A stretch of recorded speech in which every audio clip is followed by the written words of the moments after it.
Hello, welcome everybody. I want to talk about the ideal times we should be eating our food, to be eating our meals. We often hear people say don't eat late at night or don't eat before going to sleep.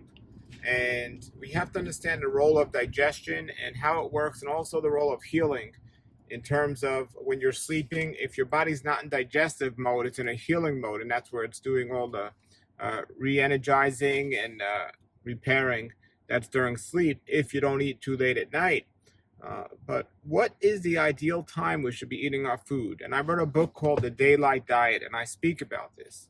Now, from what I gathered, from all the information I got, there's the ideal amount of meals to eat a day would be as little as possible. The less we eat, the better off we're going to be.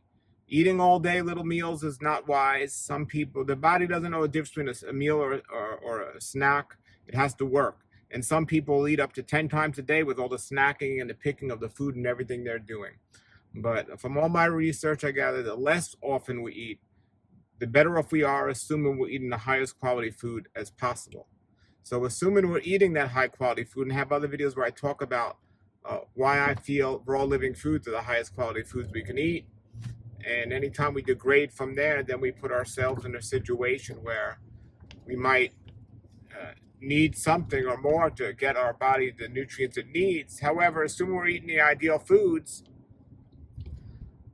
when is the best time to eat those foods? And if you understand the way the earth moves and everything, the way water moves and the way digestion is, when the moon is out, that's when water is moving the most.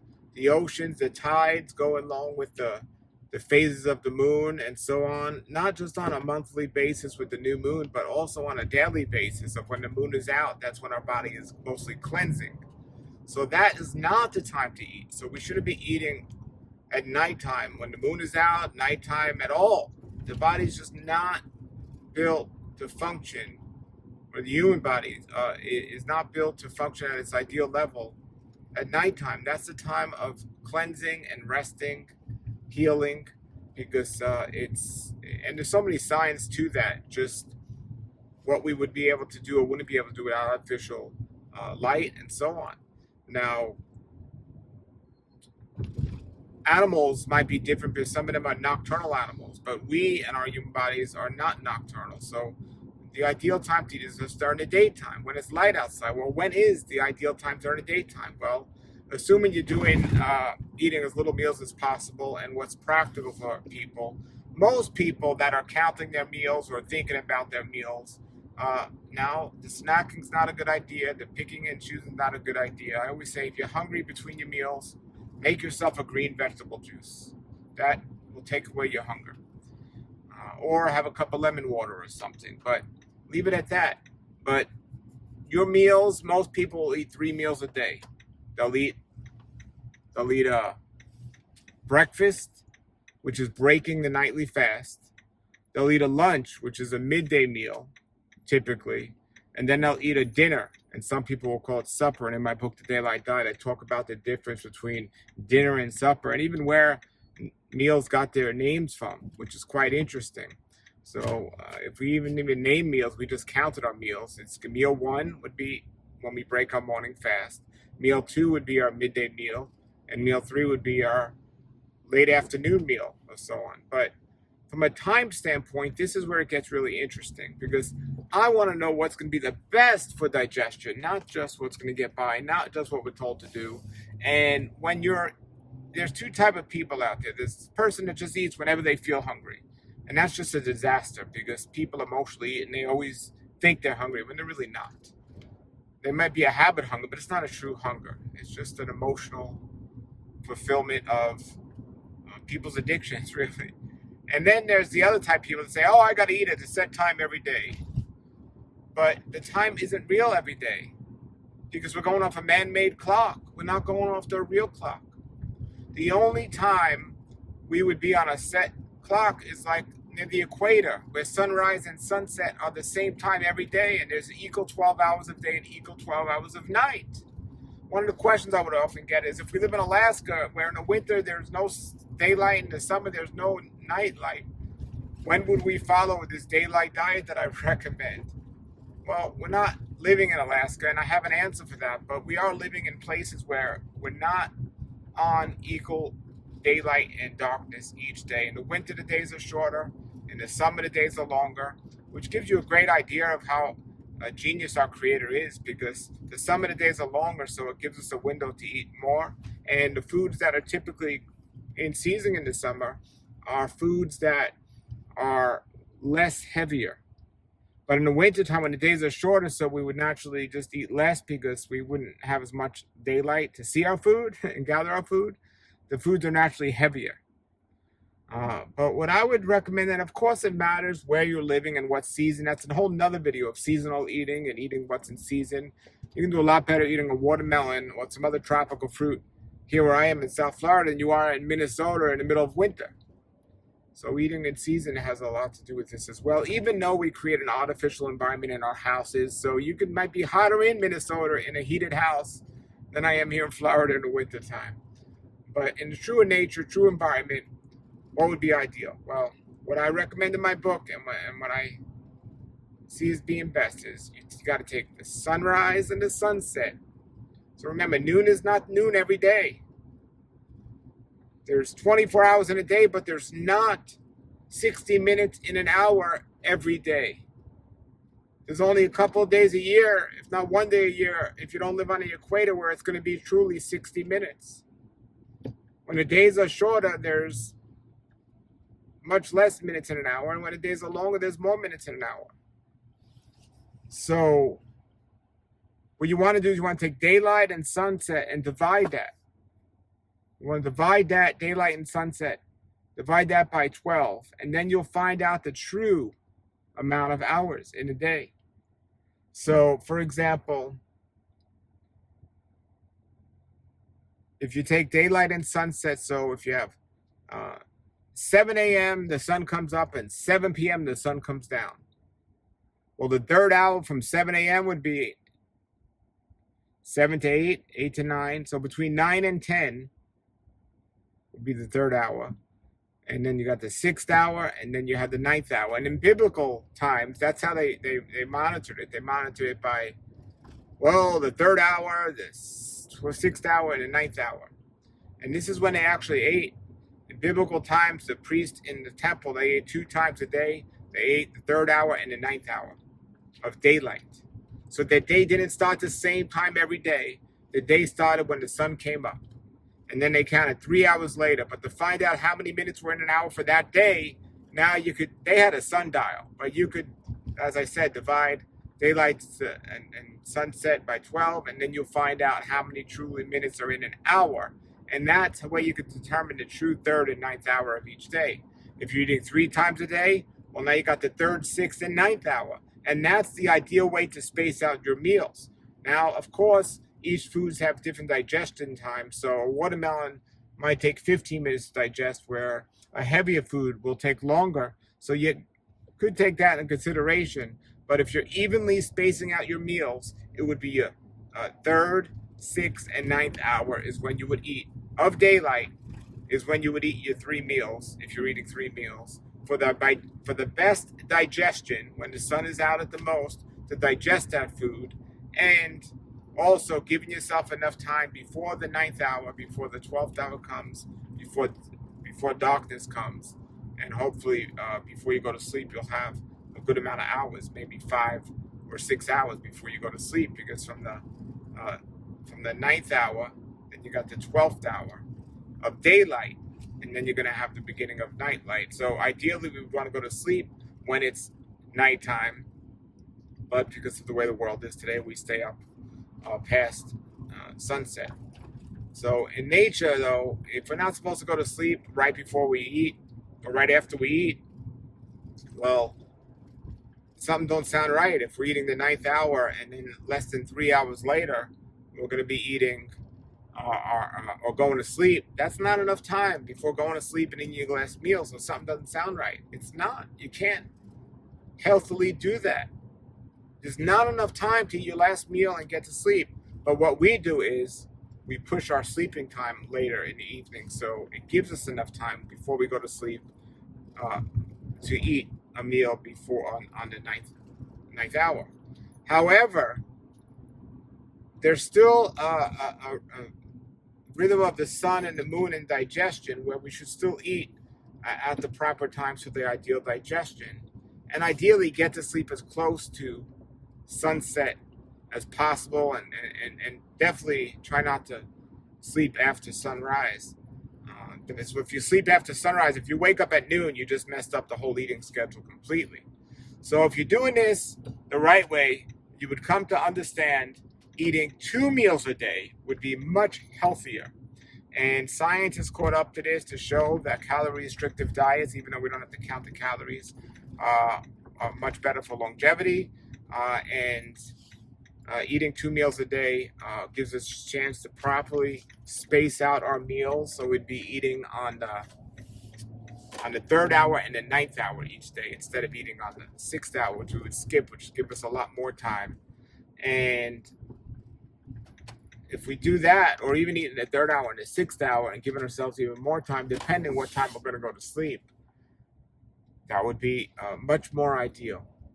So the 3rd hour and the 9th hour of daylight, remember it's daylight. So the 3rd hour and the 9th hour of daylight would be, let's take for example, 7 o'clock and 3 o'clock. So you'd have your first meal at 7 a.m., your second meal at 3 a.m. If you're going to sleep at the ideal time, maybe if it's getting dark at 9 or 10 a.m., 10 p.m., you've given yourself some time. Still, 5 hours would be better, but most people are going to sleep after dark nightfall. But you get up at sunrise and start then, and that would be the ideal way to do it and get it done. So now, that's still cutting it close to your nighttime meal to go to sleep on to eat in that last hour. See, most people today eat after sunset, which is really bad. It's definitely too close. Really bad to eat late. Now, when I lived in New York, the sun in the winter would go down and be 4 o'clock and it'd be dark outside in the middle of winter. So people say, what are we supposed to do? Eat our last meal at 4 o'clock? Yeah. Why not? Have a late lunch and say, I'm done. I'm done. When I get home at 6, stay up for a couple hours and then go to sleep. But that's not practical for most people today for several reasons. So ideally, something to consider is what most animals in nature do, and what makes a lot of sense for health would be if you ate 1 meal a day. And if you're eating 1 meal a day, now you're spacing it out as much as possible, and people call this intermittent fasting. Now, if you call some people's addictions, it seems that they wouldn't be able to do that, but because people emotionally eat and run into a whole bunch of issues with that. But if we are eating 1 meal a day, what would be the ideal time to eat 1 meal a day? Well, again, you'd find out when the 6th hour of daylight is, and that would be the ideal time for digestion. Definitely give you way more than enough time before going to sleep. And that's the way it should be. Now, ultimately, I'll give you the practical way. Practically, 3rd, 6th, and 9th hour of daylight. That'll still give you 3 hours before sunset. And also, or even 2 hours, because if you're eating that hour. And then also, most people stay up a couple hours after sunset. So you've gotten 5 hours before you went to bed. Still going to sleep at a decent time, and you've eaten your last meal 5 hours before. But you have to do the formula and find out how many hours are in a minute for that day, because you can't just say, I'm going to eat at 9, 12, and 3, because that's not the right time every day. 3 o'clock today is not 3 o'clock tomorrow, and so on. It's definitely not 3 o'clock in 6 months from now. That's why they have this daylight stupid sickness time, or whatever they call it. It's the times are changing. I got to keep up with things. The calendar is so messed up, but that's how you truly find out the amount of daylight and nighttime hours, and truly find out the ideal time to eat the food. And I talk about this in my book, The Daylight Diet. I'll put a link below if you want to get that. Ideally, 3 meals a day is more than anyone should need. And that includes snacking in between. 2 meals a day would be ideal. Would be ideal for just about everyone. And some people say, what if I'm an athlete and I'm using a lot of energy and so? 2 meals a day would be ideal from a health standpoint, a health and digestion and healing standpoint. You don't need to eat a lot of food to begin with. And one meal a day is not something most people would be willing to do. But if you look at the popularity now of intermittent fasting and people trying to get the biggest window as possible for their sleep schedule or their not eating schedule from the time they go to sleep to the time they wake up. And what this is intermittent fasting.